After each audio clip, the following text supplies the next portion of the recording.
இன்னைக்கு நம்ம அற்பமான காரியங்களுக்காக பயப்படுகிறோம். அமாவாசை பார்த்து பயப்படுறோம், பௌர்ணமி பார்த்து பயப்படுறோம், எலுமிச்சம்பழத்தை பார்த்து பயப்படுறோம், வரமிளகாயை பார்த்து பயப்படுறோம், பூசணிக்காயை பார்த்து பயப்படுறோம்.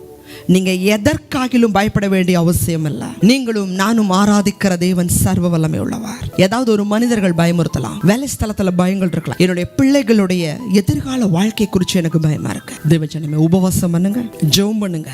அவருடைய கட்டளைக்காக யாரெல்லாம் வைராக்கியமா நிக்கிறமோ அவர்களுக்காக தேவன் வைராக்கியமா நிற்பார். அதுல எத்தனையோ எருசலேம்ல இருந்து கொண்டு போனவங்க இருந்தாங்க.